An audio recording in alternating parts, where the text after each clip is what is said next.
Quando nós vamos falar de caridade, como a caridade pede passagem, quando nós vamos falar desse tema num evento que tem como proposta o mundo de regeneração pede assistência, nós estamos falando sobre uma conexão com o essencial que Jesus trouxe para cada um de nós.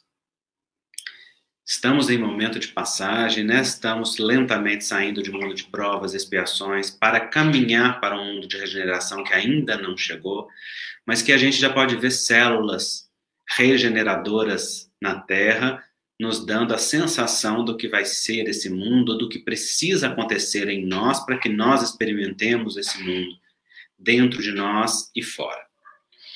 E a caridade, ela é um ponto central do ensino do Cristo.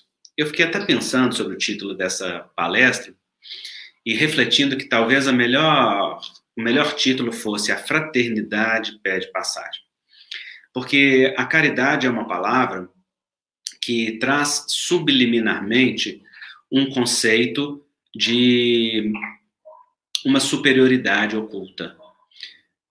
O caridoso é alguém que tem e oferta a um outro que não tem. E sem dúvida, caridade é isso, e é maravilhosa, e é necessária. No entanto, quando a gente pensa na forma como a maioria de nós em humanidade vive a caridade ou experimenta a caridade, a gente vê que ainda tem o grande desafio da gente separar o que é do ego do que é da essência. E eu fiquei pensando no termo fraternidade, ele dá um conceito adequado.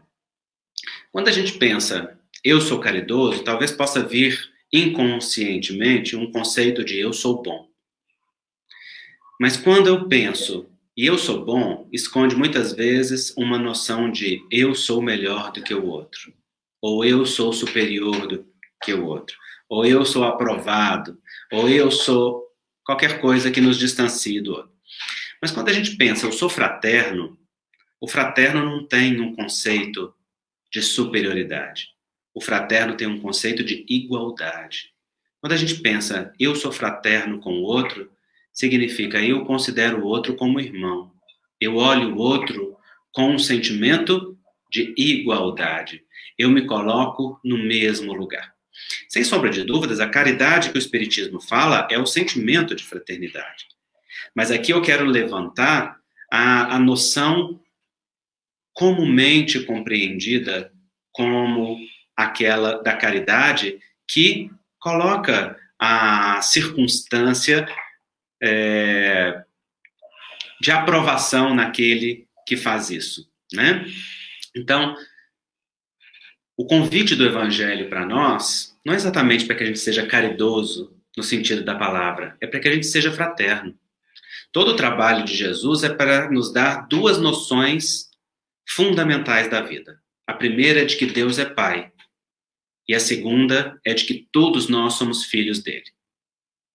Por Deus é Pai, nós compreendemos que a divindade é a nossa fonte, é a nossa origem, é a nossa guiança, é a nossa condução. Pela compreensão de que todos nós somos filhos dele, cada um de nós é uma criatura, criado à imagem e semelhança dele e caminhando no reconhecimento dessa paternidade divina, desta filiação divina. E se eu naturalmente reconheço que eu sou filho de Deus, e se eu reconheço que o meu irmão é filho de Deus, então naturalmente nós somos família.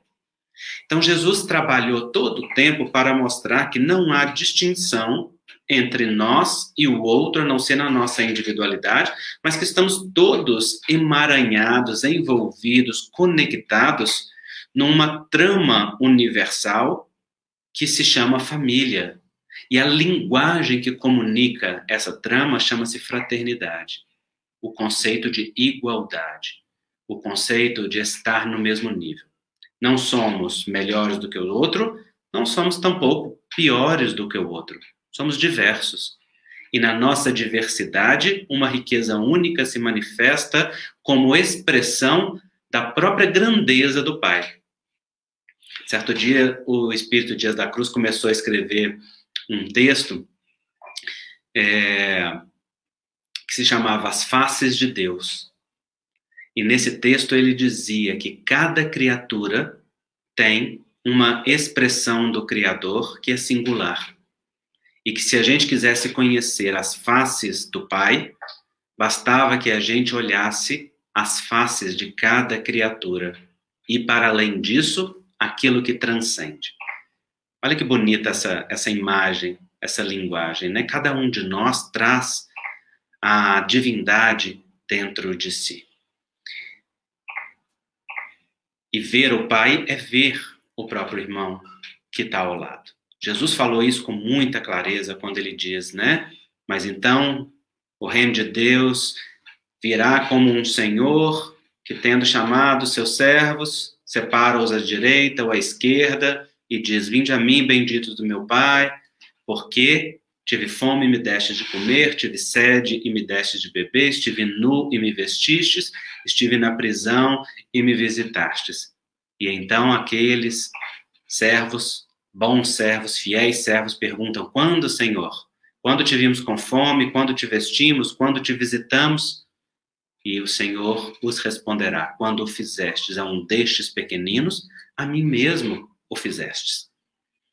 Jesus coloca a identificação clara de que agir em prol da humanidade é agir em conexão e em sintonia com o próprio Criador. É agir para o próprio Cristo. Porque em cada ser humano que pisa a face da terra, vibra uma presença única, singular do Criador, que traz uma marca. E nós, enquanto família, estamos reconhecendo isso. Então não importa se a dor que nós estamos que alguém vivencia, se ela é uma dor brasileira, americana, judia, muçulmana, se ela é uma dor africana, asiática, se ela é uma dor protestante, católica, se é uma dor pobre, rica, se é uma dor heterossexual, homossexual, se é transexual. Todo ser humano é divino, todo ser humano é digno. E aonde tem um coração sofrendo, tem a expressão do Criador ali, vivenciando uma falta. Tem a expressão do Pai vivenciando ali uma necessidade. Tem uma manifestação do Criador ali, expressando um convite a toda aquela humanidade para ser reconhecido, para ser dignificado, para ser celebrado, para ser tratado em regime de igualdade. Então, o grande desafio desse mundo de transição que nós estamos vivenciando, para o mundo de regeneração que virá, é que nós compreendamos a fraternidade como a linguagem do mundo. E compreendamos que ser fraterno é a nossa natureza real. Não nos faz bons, no sentido de melhores do que o outro, de aprovados, porque a bondade é a nossa expressão natural. Ser bom é ser natural. O natural é ser bom, é ser generoso, é ser pacífico, é ser amoroso, é ser cordato, é ser gentil, é ser acolhedor, porque essas são expressões do Criador em cada um de nós. Ser fraterno, portanto, e tratar o outro com igualdade é estar na sintonia do natural, ou voltar a ele quando dele nos desviamos. Disso Paulo de Tarso fala no Livro dos Espíritos com muita clareza, não é? E ele diz, o que é o mal? Um falso desvio do bem. O que é a dor? Uma soma, o que nós geralmente chamamos de castigo divino, né? E alguns olham para essa pandemia e podem pensar que é castigo divino. E ele vai dizer, uma certa soma de dores necessárias a fazer-vos desgostar do mal e readquirir o gosto pelo bem. Ah, que imagem bonita. O mal é desvio do bem, porque o mal em si mesmo não tem realidade. Ele é, portanto, a não expressão do bem e toda manifestação de negação. E ele toma a realidade enquanto negação, não enquanto força em si mesmo. O que é que a gente chama de castigo? O que é que a gente chama de dificuldade, de prova? Uma certa soma de dores, de dificuldade, de luta que nos faz sair daquele estado de sintonia com o mal e voltar para o bem. O que é que a gente chama de castigo divino, de dificuldade, de provas, de lutas? Movimentos de reeducação. Porque a educação nos traz de volta para a sintonia com a fonte. Isso também está lá na Revista Espírita, quando o Blaise Pascal vai dizer: se uma planta começa a crescer e desvia-se do rumo traçado, que faz o jardineiro prudente? Coloca ali uma estaca para que ela retorne ao prumo, para que se lhe sirva de guia para o crescimento. E assim vai dizer ele: assim faz Deus convosco. Deus vai colocando balizas, estacas, quando nós nos desviamos do essencial, da fonte, da meta, das nossas necessidades, e vai colocando-nos balizas demarcadoras do caminho, que vão fazendo-nos retornar para a sintonia com o bem, que é o nosso estado original, o estado de sintonia com a fonte. E a estas balizas demarcadoras, nós chamamos de amor, nós chamamos também de dor. Porque o universo tem inúmeras linguagens para nos fazer voltar à sintonia com a fonte. Fato é que, quando vem uma pandemia enquanto colheita e, ao mesmo tempo, baliza demarcadora, nós precisamos readaptar-nos, precisamos voltar para a nossa essencialidade, precisamos reconectar com as nossas raízes, precisamos sentir a necessidade do mundo como a nossa mesmos. Estamos todos conectados. Não só conectados, globalizados na informação, na velocidade das informações, mas também na capacidade de transmitir tudo aquilo que se passa com cada indivíduo. Porque essa realidade biológica vai nos mostrando que algo que nasce em um ponto vai fazer um movimento em todo o globo. Mas isso não está sendo dito pela pandemia agora, já era dito muito antes na física quântica, conhecido como efeito borboleta, no qual se diz que o bater de asas de uma borboleta altera o funcionamento das marés do mar. É uma forma simbólica de dizer que a Gaia, essa mãe terra, esse organismo vivo no qual nós estamos inseridos e do qual somos célula, fazemos parte, funciona como um todo harmônico em que tudo influencia todos. E que não há a parte sem o todo, não há o todo sem a parte. Então, da mesma maneira com que um vírus se espalha e contamina a todos, a realidade individual de um indivíduo também promove efeito em todo o planeta.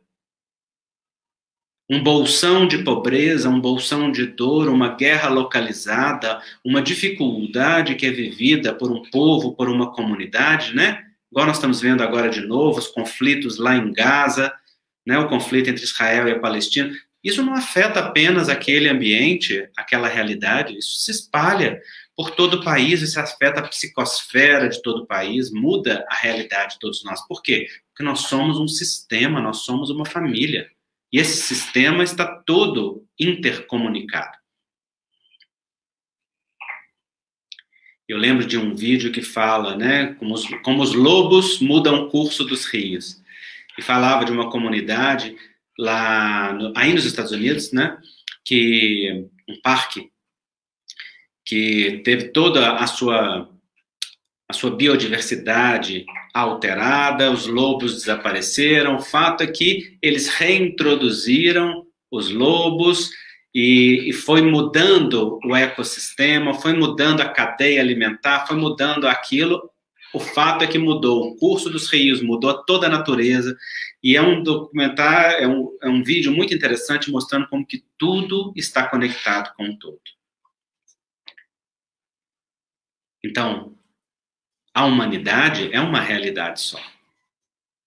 Por isso, quando eu ajo em prol do meu irmão, eu não estou sendo bom, eu não estou sendo melhor, eu não estou fazendo algo para além das minhas obrigações, eu estou sintonizado com o universo naquilo que é o essencial, naquilo que é o movimento fundamental da vida, que é o sentimento de fraternidade, de igualdade. Portanto, se sobra para alguns, falta para outros. E se eu desloco daquilo que sobra para aquele que falta, eu não estou sendo bom. Eu estou fazendo um remanejamento de concessão divina dentro de um contexto que é absolutamente necessário. Porque da mesma maneira que eu recebo e recebi, eu agora passo adiante. É um circuito que movimenta. Mas claro que na nossa idade espiritual e na nossa visão egóica de nós mesmos e do nosso lugar no mundo, nós ainda nos sentimos bons fazendo caridade, nós ainda nos sentimos melhores do que o outro, nós ainda sentimos aprovados, e todos esses sentimentos, e eles fazem parte dos níveis evolutivos de cada um de nós. E que bom que seja assim. Muito melhor fazer a caridade dessa maneira do que não fazê-la, né? Do que não vivê-la. Mas, se nós estamos falando do mundo de regeneração que está se anunciando, é preciso entender que a fraternidade é o sentimento legítimo que nos conecta a ele. E ser fraternos é entender que nós fazemos parte de um grande todo. Então, na hora que você doa dinheiro que você tem, que te sobra, ou que é possível para você, para outro que não está tendo, você está agindo com um deslocamento de recurso divino que não pertence essencialmente a você, que está na sua posse, mas que não é seu. Da mesma maneira que os espíritos deslocam energias para socorrer a cada um de nós, deslocam presenças para amparar-nos e tantas outras coisas. Quem é que pode se arvorar no mundo a dizer: eu cheguei até aqui sozinho, para o meu próprio esforço? Isso não existe. Essa é uma ilusão do orgulho, é uma ilusão do ego. Cada um de nós está no mundo patrocinado por espíritos superiores que afiançaram a nossa reencarnação. Muitos deles, como é o meu caso, que nos socorreram das furnas, para poder nos dar a oportunidade de trabalho e de redenção pessoal. E disseram: eu confio no núcleo divino dessa criatura e eu afianço essa reencarnação. Significa, eu dou posto de trabalho, eu dou oportunidade para que ele possa se reencontrar quando se desviou da rota traçada. E aí a gente reencarna com um pai e com uma mãe, com uma mulher que dá o sim fundamental dela para que a nossa vida se desenvolva, com um homem que contribui com a metade fundamental dele. Eles nos cuidam, outras circunstâncias criam. Nós crescemos e nos desenvolvemos. Professores nos ensinam, amigos nos amparam, vizinhos e toda uma rede de suporte nos dá estrutura. Espíritos sem conta nos socorrem nas nossas dificuldades físicas, morais, espirituais, nos socorrendo, nos redirecionando, até que a gente ganha alguma estrutura no mundo, até que a gente ganha alguma estabilidade na vida, até que a gente pode amealhar um recurso de conhecimento, um recurso de experiência de vida, um recurso financeiro. E na hora que nós estamos ali vivenciando tudo isso, nós dizemos: eu conquistei. Mas quantos eus vivem no seu eu? Quantos nós existem naquilo que a gente chama de eu? Quantos dentro desse sistema familiar vieram antes te dando seu suporte? Quantos espíritos, estruturas espirituais estão naquilo que você chama de eu?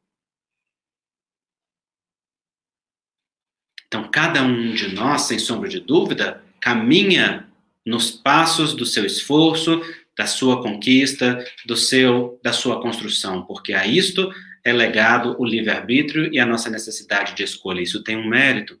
Mas todos nós somos interdependentes e estruturamos-nos na vida a partir de uma rede de fraternidade que nos acolhe, que nos sustenta, que nos dá a entender o nosso lugar no mundo. Portanto, aquilo que nós temos, vivemos ou estamos Isso são concessões divinas.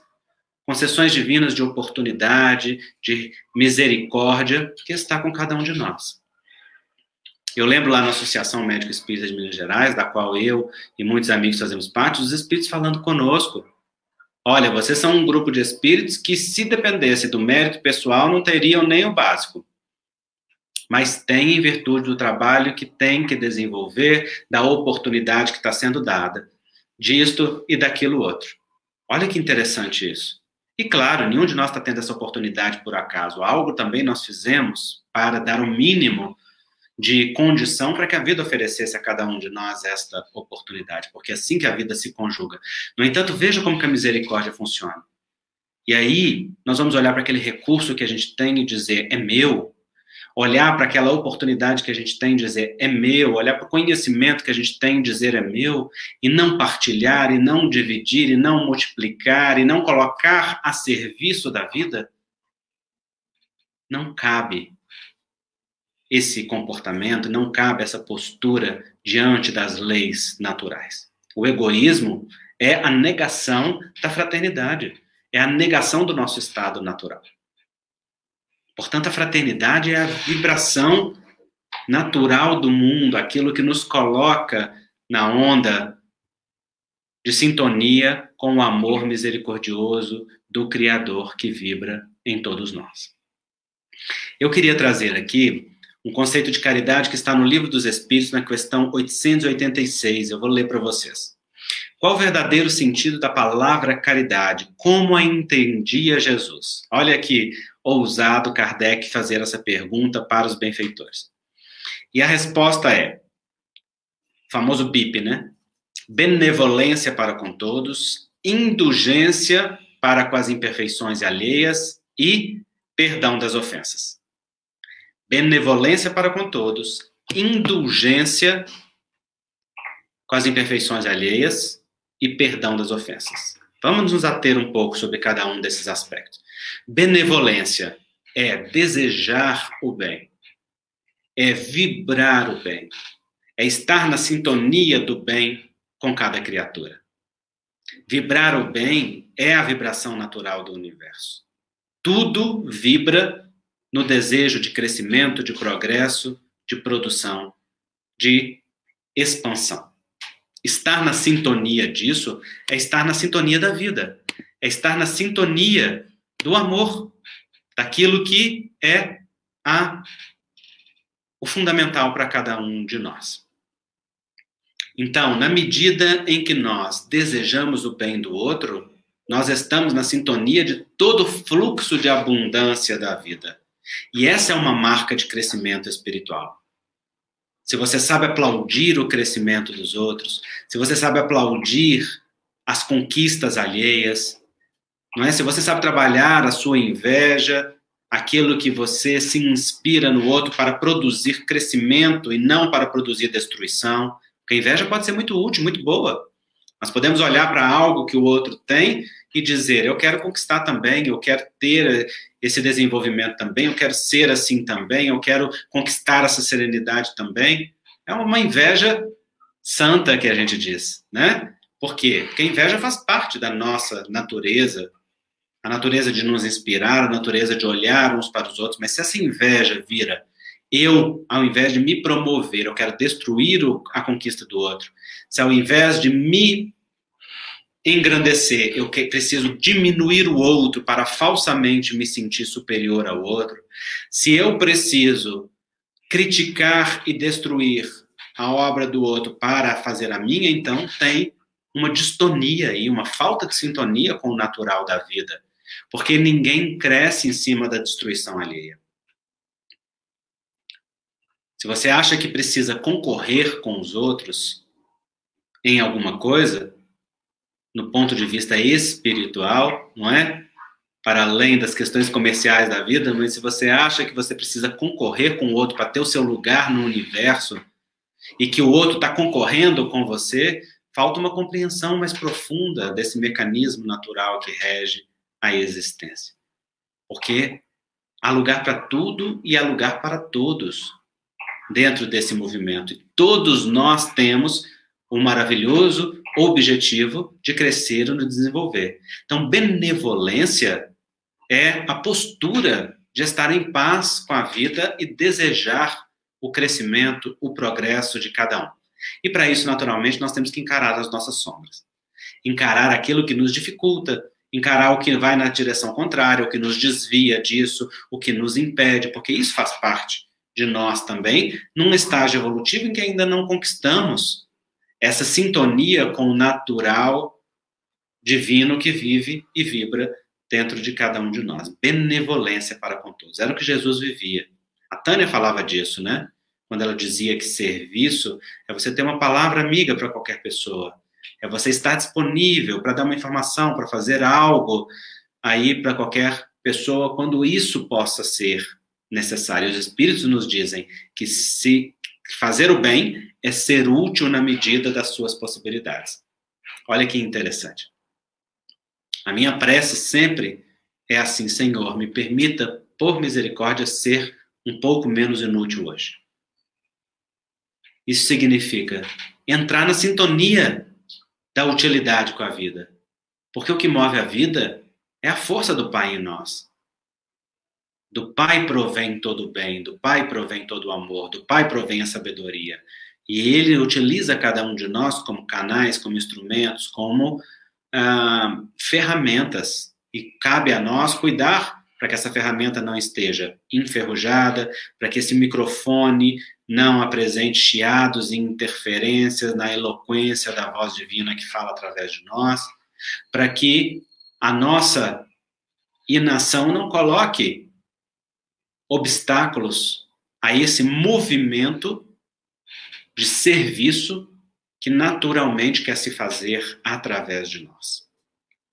Não há ninguém no mundo que não esteja pleno de potencialidades, de riquezas, de circunstâncias aptas a servir, aptas a ofertar, apto a se doar à vida, não é? Fazer o bem é ser útil na medida das suas possibilidades. Diz, então, o Livro dos Espíritos. Mas não só isso, né? Não só a benevolência. Também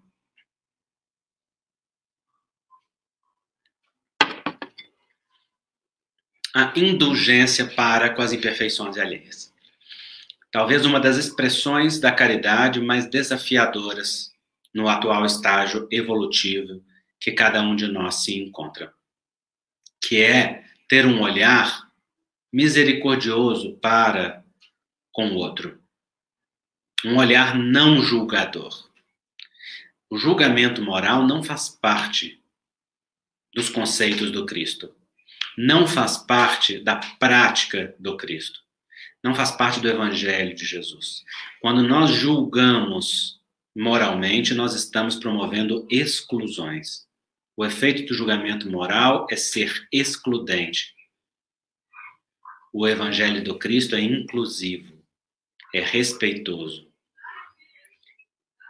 A indulgência com a imperfeição alheia é a compreensão de cada um no atual estágio evolutivo, das limitações do outro. É olhar para o que está cheio em cada coração. É permitir que o melhor de cada um possa se expressar. É saber que o outro possui dificuldades e limitações da mesma forma que cada um de nós possui limitações e dificuldades. E se cada um de nós está em um lugar de conquista, é porque passou e continua passando pelo olhar e pela postura de indulgência de inúmeros corações, não é? Você veja como que Deus é misericordioso. A Tânia estava falando da mediunidade e serviço, né? E como que a gente, através da mediunidade, tem a oportunidade de se redimir, de estabelecer uma conexão, às vezes, com os afetos nossos do passado. E até nisso a vida é misericordiosa. Porque a vida dá tempo a cada um de nós de se reerguer, permite que os movimentos vão se fazendo pouco a pouco. E até mesmo, gente, muitos daqueles que são os nossos cobradores estão olhando para nós ao mesmo tempo que com cobrança, com um olhar de indulgência, que não é com aquela maior força, com aquela maior cobrança, ou com a ação misericordiosa dos benfeitores, que coloca ali uma baliza naquela cobrança que é feita do passado. A vida está indulgente conosco o tempo todo. Não tem ninguém que não está debaixo da misericórdia. No nosso círculo de amizades aqui, a gente brinca sempre, né? Quando alguém fala de alguma coisa que conquistou, de alguma coisa que está vivendo, né? Eu brinco com a Suzana todas as vezes, né? Suzana, quando fala, não sei o que, estou malhando, estou correndo aqui, eu falo, correndo em Miami, trabalhando em Miami, né? Porque eu brinco com ela, não se esqueça que você está em Miami, minha filha. Ela não sei o que eu fiz para merecer, eu brinco, ela não pega com merecimento, não, pega com a misericórdia. Porque a vida é indulgente com a gente. Se dependesse dos nossos merecimentos, a gente não sabe onde estaria, o que estaria acontecendo, mas a vida coloca a gente nos contextos de misericórdia que nos dão condições, não é? Então, se a gente usufrui de alguma circunstância de conforto, de maior entendimento, maior visão, maior vivência, maior experiência, a vida não nos dá isso, não nos ofertou isso para que a gente se imponha sobre o outro com superioridade, com falso lugar de ser melhor do que o outro. A vida nos colocou ali para amparar, para servir. Quem sabe mais ensina ao que sabe menos. Quem já conquistou, instrui. Quem não conquistou, quem pode, oferta ao que ainda não pode. Porque essa é a rede natural de fraternidade que sustenta o mundo. Então, se nós todos estamos debaixo da benevolência infinita da vida, por que nós vamos olhar para o outro com um olhar de cobrança impiedosa, de crítica acerba e tudo mais? Mas como faz parte ainda de nós, não é? Essa natureza julgadora, essa natureza crítica, essa natureza que ressalta o vazio do outro, essa natureza de se afirmar no próprio sentimento de inferioridade, diminuindo o outro para se autopromover, é necessário que a gente pare e que a gente reflita sobre essa característica. A Tânia estava contando na palestra dela sobre o expositor, né? Que passa por diversas críticas. Ela fez a referência ao livro Estante da Vida. E eu estava ouvindo e lembrando a minha trajetória como expositor espírita. Eu faço palestra há 23 anos, né? Desde os 18, 42, 24 anos já. E no começo, gente, eu ia fazer palestra, e vocês estão vendo esses livros todos que estão aqui atrás, eu levava uma pilha desse tamanho de livro na minha frente, todo marcado, citado, ia pegando, ia lendo, ia falando. Eu fico pensando no tanto de paciência que as pessoas precisaram ter. Aí começava a falar com a inspiração, que sempre foi, para mim, um campo até mesmo mediúnico, e aquilo ia igual uma metralhadora. Não sei nem se o povo registrava alguma coisa, tão rápido que falava. Até pouco tempo fazia isso ainda. Então, hoje, se eu falo com mais desenvoltura, com mais naturalidade, sem precisar recorrer, foi porque contei aí, não só com anos de treino, mas também de indulgência, de misericórdia, de amparo dos outros que tiveram a paciência de ouvir, de estimular, de não desestimular, de dar oportunidade, de fazer. E aí alguém pode agora virar e dizer, eu falo com desenvoltura como conquista minha, e isso é só meu? Não. Isso é de muitos. Isso é de tantos. Então, a indulgência para com as limitações, para com os processos de aprendizado, para com o crescimento é muito importante, sobretudo nas questões morais. Bert Hellinger, um terapeuta, criador das constelações familiares, ele teve uma experiência muito transformadora na vida dele, quando ele era padre católico e trabalhava na África do Sul. Ele era muito jovem nessa época, e então um padre foi fazer lá um seminário para outros padres, e aquele que era facilitador fez uma pergunta que transformou a vida do Bert dali para frente. Ele fez a seguinte pergunta: se você tiver que escolher entre as pessoas e os valores, com que é que você fica? E o Bert disse que estava muito centrado e que ele, como padre, se sabia um pastor de almas, um pastor de pessoas, de ovelhas, um condutor. E o pastor é aquele que conduz pelo caminho, que ensina caminhos. Portanto, naturalmente, ele se utiliza de valores, mas ele tem as pessoas como centro da sua atenção. E então ele teve a certeza naquele momento que ele deveria responder com as pessoas. Mas ele e os colegas todos responderam com os valores. Significa que ele percebeu que na prática dele, naquela época, para ficar fiel aos valores, eles excluíam pessoas. Para ficar fiel a circunstâncias, eles excluíam pessoas. E aí a pergunta é, no momento em que eu fico fiel a um valor e excluo pessoas, eu estou fiel ao essencial? Se Jesus tivesse feito isso na época que ele esteve aqui, sobraria alguém? Se Jesus, ao olhar para Maria de Magdala, olhasse para ela e dissesse: você é uma meretriz, uma prostituta, e olhasse para aquela prostituição com um olhar julgador, moralista da sua época, Maria teria se tornado a mulher que melhor transformação promoveu em si mesma, a ponto de ter sido eleita por Jesus como a mensageira da ressurreição quando ele seguiu o rede vivo, como Emmanuel nos esclarece. Se Jesus tivesse olhado para Pedro, considerado as parcas condições dele como pescador, como homem inculto da sua época, e tivesse olhado para ele com a superioridade características dos escribas e dos fariseus, os detentores naquela época de um lugar de poder no mundo e religioso, Pedro teria se tornado a pedra angular do caminho? Se quando Pedro nega ao Cristo, se quando Pedro pega da espada e corta a orelha de Malco, se quando Pedro duvida que é Jesus e pede para ir no caminho dele, Jesus tivesse julgado a Pedro, Pedro teria sedimentado em si a fé e a convicção dos valores que Jesus esposava? Não, Jesus não ficava com os valores, Jesus vivia os valores. E ele ficava com as pessoas. As pessoas eram prioridade para o Cristo. E ele olhava para o ser humano que estava diante dele. E na vivência dos valores, ele acolhia. Ele abrigava. Por isso dizem os benfeitores que quando Maria de Magdala assomou à casa de Simão Barjonas, se não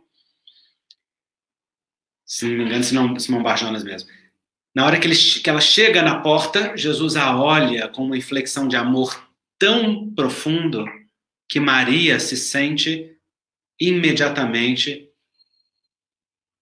apaixonada por aquele Cristo. Mas ela percebe que aquele olhar dele não era o olhar de lascívia, de desejo que ela estava acostumada com os homens do seu tempo. Era um olhar de um amor que abrasava o seu coração com um calor que ela desconhecia. E Jesus olha para ela e lhe diz: mulher, a tua sede de amor é verdadeira. O poço em que buscas é que está contaminado. Olha que lindeza a fala do Cristo, gente. Não tem julgamento moral nenhum. Não tem sai daqui meretriz porque você é uma prostituta e eu te olho com os olhos do mundo que julgam esta condição como uma condição menor ou como uma condição execrável. Não. É vem cá, mulher, filha de Deus, e eu vejo a sua busca pelo amor e vejo que você não está encontrando nos caminhos que a vida te levou a viver ou que você elegeu, porque esse poço não tem aquilo que você busca. Mas eu vou te mostrar aonde tem. Indulgente foi o Cristo. Acolheu aquele coração de Maria com uma generosidade que disse para ela: eu te mostro o caminho, vem comigo. E ela não conseguiu voltar para a mesma vida Jesus não disse para ela, larga a tua vida, Maria. Jesus não disse para ela que vida condenável você vive, Maria. Jesus apenas disse, vem e segue-me. Ele fez um convite e ela estava abrasada pelo amor e ela foi porque ela estava se sentindo amada, porque ela sabia que naquele caminho tinha pão para a sua fome, tinha lenitivo para a sua dor, tinha consolo para o seu coração. É isso que nós promovemos quando somos cristãos no mundo. Nós promovemos o contágio da experiência amorosa, sem julgamento moral, indulgência para com as imperfeições alheias, para com as limitações do outro, caridade como a entendia Jesus, diz o Livro dos Espíritos. Compreensão com a dificuldade do outro. Vem cá que eu te ajudo, vem cá que eu te ensino, vem cá que eu partilho com você o caminho que eu levei para construir isso, para desenvolver-me nisso.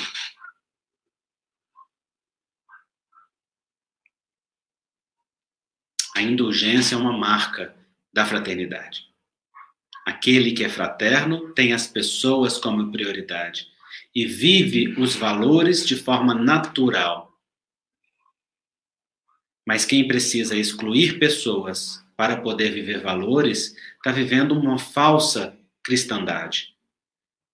Então, se o seu cristianismo é aquele que diz, eu sou filho de Deus, e aquele ali não é, aquele é o condenado que vai para o inferno, aquele é o condenado que merece repúdio, aquele ali é um infeliz que merece crítica, aquele ali é aquele...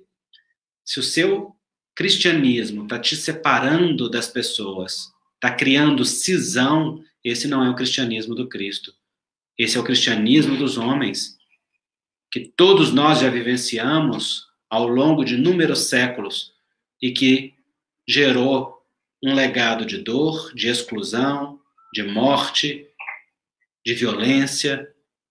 Esse é o cristianismo das cruzadas, esse é o cristianismo do partidarismo, esse é o cristianismo dos homens, não é o cristianismo do Cristo. O cristianismo do Cristo é a vivência fraterna, legítima, que não faz diferença de ser humano, que incorpora a diversidade, que nutre a riqueza da diferença, que enriquece com as conquistas que cada um já teve, não que separa, que segrega, que discrimina, que aponta um dedo para o outro. E aí eu convido cada um de nós, que nos dizemos cristãos, porque se você se diz espírita, você está se dizendo naturalmente cristão, se cada um de nós está vivendo a fraternidade e esse cristianismo do Cristo na sua vida, nas suas redes sociais, na sua prática política no mundo, não daquela política partidária que assume o lado X ou o lado Y, mas da política, como a dizia Platão, na forma política de exercer o seu legado no mundo, porque a sua própria vida é a sua política. Como tem sido? Você tem sido um representante do Cristo ou do anticristo? Tem sido um elemento que segrega ou que une? Um elemento que separa ou que soma? Um elemento que discrimina ou que inclui? Um elemento que condena ou que acolhe? Todos nós que estamos convidados a seguir com Jesus, precisamos pensar nesse papel. E amanhã, na nossa mesa redonda, nós vamos discutir mais sobre isso. O que nós esperamos do Cristo e o que o Cristo espera de nós neste momento de transição planetária. Então, a indulgência para com as imperfeições alheias, ela é uma marca do cristão, da cristandade, de tudo aquilo que é necessário para que a gente possa vivenciar aquilo que é verdadeiro, aquilo que é essencial. Mas há um terceiro elemento, aliás, eu vou passar para o terceiro elemento, eu quero ler para vocês o complemento de Allan Kardec a essa resposta. Porque uma das riquezas do Livro dos Espíritos é Não só a resposta dos espíritos, mas também os comentários de Kardec, né? E essa é uma pergunta que tem um comentário de Allan Kardec. E ele vai dizer que o amor e a caridade são um complemento da lei de justiça, pois amar o próximo é fazer todo o bem que nos seja possível e que desejáramos que nos fosse feito. Tal o sentido destas palavras de Jesus: amai-vos uns aos outros como irmãos. A caridade, segundo Jesus, vejam bem, não se restringe à esmola, abrange todas as relações em que nos achamos com os nossos semelhantes, sejam eles nossos inferiores, nossos iguais ou nossos superiores. Ela nos prescreve a indulgência, porque da indulgência precisamos nós mesmos, e nos proíbe que humilhemos os desafortunados, contrariamente ao que se costuma fazer. Apresente-se uma pessoa rica e todas as atenções e deferências lhe são dispensadas. Se for pobre, toda a gente como que entende que não precisa preocupar-se com ela. No entanto, quanto mais lastimosa seja sua posição, tanto maior cuidado devemos pôr em lhe não aumentarmos o infortúnio pela humilhação.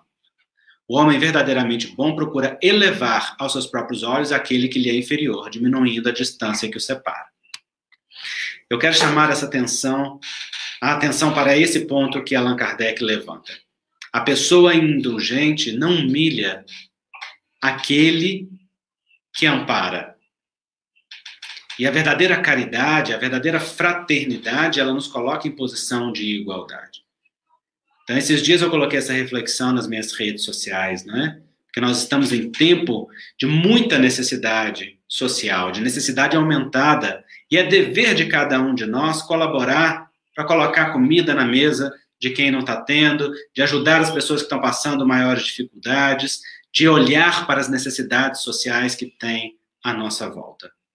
Mas, ao dar uma cesta básica, eu tenho que tomar cuidado para não humilhar aquele que recebe. Ao dar um socorro para o outro, eu tenho que ter a atenção de observar que este outro não se sinta inferiorizado ou diminuído com aquilo.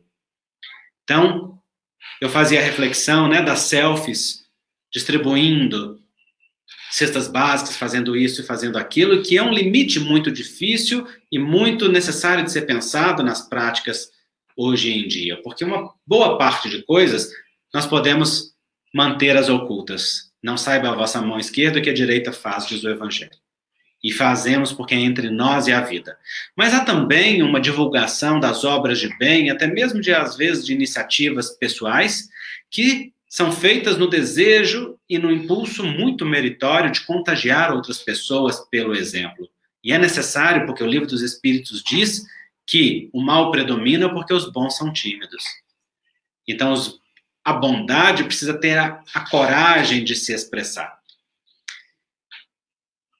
A questão aí é exatamente cada um de nós conhecer o que o move e refletir sobre a maneira como faz, para que a gente não esteja a expor aquele que passa a necessidade numa posição humilhante que a gente não gostaria de viver se estivesse na condição do outro. Para que a gente crie situações para que o outro se sinta digno, amparado. Eu lembro da minha mãe, muitas vezes, ajudando pessoas que batiam na porta de casa, e ela inventava pequenos serviços no jardim, e ela inventava pequenos serviços no passeio, e ela dizia para aquelas pessoas: nossa, que bom que você bateu aqui hoje, porque eu estou tão precisado de alguém para varrer esse jardim para mim, ou para varrer esse passeio, ou para fazer pequenas coisas aqui, e as pessoas se enchiam com aquela oportunidade, e minha mãe dava lá um dinheiro por aquilo, e dava também um mantimento, e dava uma coisa. E ela olhava para a gente sorrindo, e a gente sabia que ela não precisava de ninguém para fazer aquilo. Eram coisas que qualquer um de nós, filhos, faríamos ali com muita facilidade, fazíamos habitualmente, mas ela criava condições para que aquela pessoa que estava recebendo na porta não simplesmente recebesse, mas se sentisse digna do salário daquilo que estava recebendo. Olha que grandeza, eu não me esqueço disso. Tanto quanto possível, nós devemos criar condições de promover o ser humano, ao invés de fazer simplesmente o assistencialismo, não é? De dar oportunidade, de dar emprego, de dar condições que promovam o crescimento.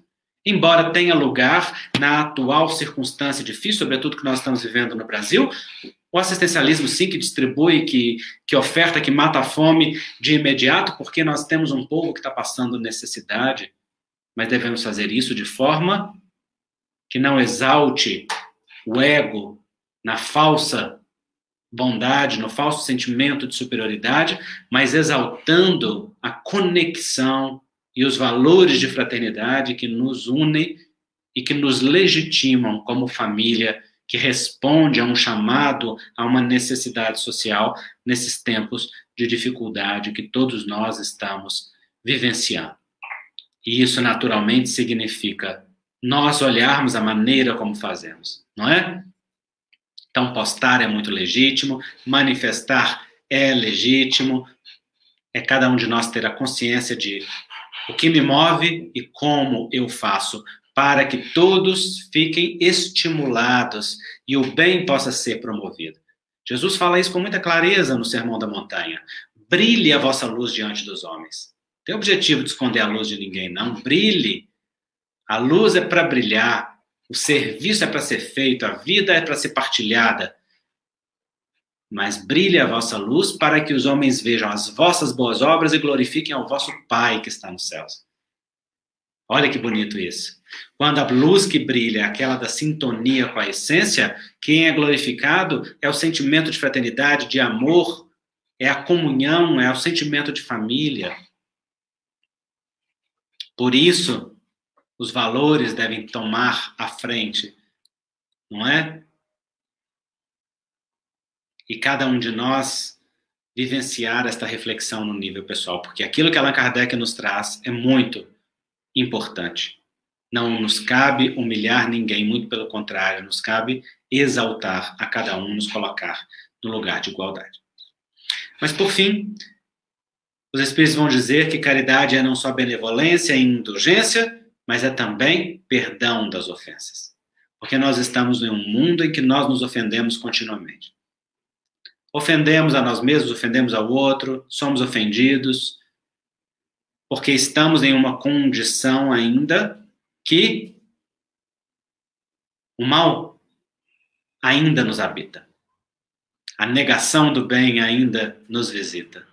O desejo do mal ainda faz parte em cada um de nós como parte da nossa sombra, em maior ou menor grau. E, quando tomados pela imposição do nosso ego, pela imposição das nossas características pessoais, nós acabamos fazendo mal que não desejávamos, né? Paulo de Tarso, com uma profunda consciência de si mesmo e da sua humanidade, ele diz, né? O bem que eu quero, esse não faço. O mal que não quero, este ainda faço. É a nossa condição sombria, ainda presente, que vai ser por muitas encarnações. Temos que ter consciência do homem velho que vive em nós, do mal que existe em nós. Como ele se manifesta, de que forma, com que características. Aonde o nosso calo dói, aonde nós somos provocados com maior intensidade. Porque aquele que está consciente de si pode trabalhar no autoconhecimento, no autodomínio e na autossuperação. Mas quem ignora ou nega a si mesmo não tem como se auto-renovar ou se auto-transformar. Então nós ofendemos e somos ofendidos. Em relação às ofensas que nós fazemos, temos que ter a humildade de dizer, eu sinto muito. E eu sinto muito é muito mais forte do que me desculpe ou me perdoe, porque me desculpe ou me perdoe, quem tem que fazer isso é o outro. Eu sinto muito significa eu sinto. Quem é que tem que fazer algo com aquilo? Sou eu. Se sou eu que sinto algo que te ofendeu, algo que te afetou, então sou eu que tenho que reparar esse algo. Sou eu que tenho que me comprometer em consertar o que eu estraguei, em educar o que eu deseduquei, em fazer o bem aonde houve a ausência dele, em reconstruir aonde eu destruí. Sou eu que tenho que me comprometer com aquilo. Se o outro vai me perdoar ou não, vai me desculpar ou não, é com o outro. E o outro é responsável por si mesmo. Eu sou responsável por assumir as minhas responsabilidades, as minhas culpas e caminhar na direção da reparação das minhas faltas. Mas também sou o responsável por reconhecer que quando eu sou o ofendido, o responsável por aquela ofensa também sou eu. Porque o outro pode fazer algo que me afeta, mas quem interpreta o que o outro faz sou eu. Então ninguém tem o poder de me ofender sem que eu participe do processo. Ninguém tem o poder de me ferir sem que eu seja parte integrante daquela ofensa. Igualmente, ninguém tem o poder de me isentar da dor senão eu mesmo. Sou eu que consigo me liberar do peso da interpretação de sofrimento, do peso da interpretação de dor, do peso da interpretação de mal. Sou eu que ressignifico expectativas, sou eu que confiro ao outro o olhar de indulgência para aceitar as limitações, o que o outro ainda não dá conta, o que o outro ainda não pode, o que não corresponde às minhas expectativas. Sou eu que acolho que o outro erra e se equivoca, assim como eu também. Então, o responsável pelo movimento de perdão sou eu na minha própria vida. E aí está o poder pessoal e a autonomia pessoal. Cada um de nós tem o poder e a liberdade de vencer a si mesmo, de poder conferir a si mesmo a liberdade de fluir no fluxo de fraternidade e benevolência, e com isso liberdade, ou de ficar emaranhado e preso nos círculos de repetição, de cobrança, de rigidez, de inflexibilidade, que geram, às vezes, tantos anos, ou para alguns espíritos, séculos, de sofrimento, diante das faltas ou das dificuldades que é vivida. O perdão, portanto, é a libertação da dor que nós carregamos, de interpretar aquela circunstância ofensiva de uma maneira que nos fira. E esse perdão é libertador para nós, é libertador para o outro. E ele está em sintonia com a fraternidade, porque ele é a própria vivência da benevolência, da indulgência e do sentimento de foco na pessoa, assim como Cristo nos ensinou. Daí, decidir pelo perdão é decidir pela autolibertação, que naturalmente resulta em libertação do outro também, dos vínculos que nos emaranham, a repetições e as circunstâncias que não precisam ficar vinculados. Então, nesse tempo de transição, nesse tempo de pandemia, nessa volta à essencialidade, nesta nutrição das raízes, nesta volta para dentro, que a circunstância atual, esse flagelo destruidor e renovador tem nos proporcionado, nós precisamos pensar o que eu preciso limpar da minha casa mental, da minha casa emocional, de dentro de mim. A hora de conferir perdão é agora. A hora de pedir perdão ou de dizer sinto muito é agora. A hora de assumir a reparação dos nossos equívocos dentro do que seja possível é agora. A hora de olhar para o outro com indulgência é agora. A hora de ser feliz também é agora. Dentro do que seja possível. Não tem tempo para perder, não, gente. A vida passa. Cada momento é precioso. Cada instante é muito precioso porque ele não vai se repetir. A vida está passando. O momento de viver o que a gente precisa para a nossa libertação pessoal é agora. Daí a pergunta é: quão comprometidos nós estamos com a nossa liberdade interior, com a nossa libertação interior? Quão testemunhadores nós estamos diante do chamado que o conhecimento cristão, que a experiência cristã, que a vivência cristã já ofertou para cada um de nós? Quantos movimentos curativos nós temos feito dentro de nós? Quanto nós temos servido a vida com aquilo que temos para ofertar? Penso que esse é um convite fundamental e essencial que o Evangelho de Jesus tem a fazer para cada um de nós. Então, quando o KSSF nos propõe que nós pensemos que o mundo de regeneração pede assistência, compete a cada um de nós pensar no quão integrados nós estamos enquanto célula a esse grande organismo natural e divina que cada um de nós está tendo a oportunidade de conhecer, de compreender e de viver.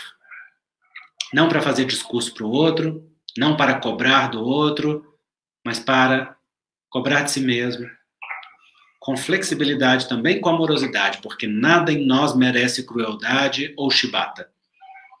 Para olhar com ternura para dentro de nós, para acolher as nossas partes fragmentadas, para juntar os nossos pedaços, para ser amorosos conosco mesmo, com aquilo que ainda não está desenvolvido, para também acolher as nossas vulnerabilidades, as nossas partes frágeis que ainda não podem ser fiéis como nós gostaríamos que fosse, para aceitar o mal que ainda vive dentro de nós, mas para nos comprometer com o bem e o seu desenvolvimento. Esse é o convite que esse tempo de transição tem para todos nós. E como nenhum de nós está na condição de professor para dar lição de moral em outro, que cada um de nós se entenda como irmão e que a gente partilhe aquilo que cada um pode amealhar, para que a gente se fortaleça e ninguém fique caído na estrada. Para que cada um de nós seja o bom samaritano do outro e cada um de nós receba o socorro dos bons samaritanos da vida que nos reerguem no momento das nossas quedas, porque todas as temos, e que a gente siga decididos e decisivos no caminho do Gólgota com Jesus, né? Dos nossos sacrifícios pessoais. Porque a cruz que a gente crucifica agora é a cruz do nosso ego, das nossas vaidades, dos nossos falsos sentimentos de superioridade, das nossas condições que nos colocam como maiores, como melhores, como mais eleitos, como privilegiados. Isto é a cruz que Jesus pede que nós crucifiquemos o nosso personalismo para construir a consciência do Filho de Deus, irmanado em humanidade como família e a serviço do Pai, que é misericórdia infinita e puro amor e Pai de todos nós. É isso que eu tenho refletido para a minha vida e é isso que eu partilho com vocês aqui nessa manhã, esperando que chegue aí ao coração de vocês. Mais uma vez eu agradeço ao KSSF essa oportunidade.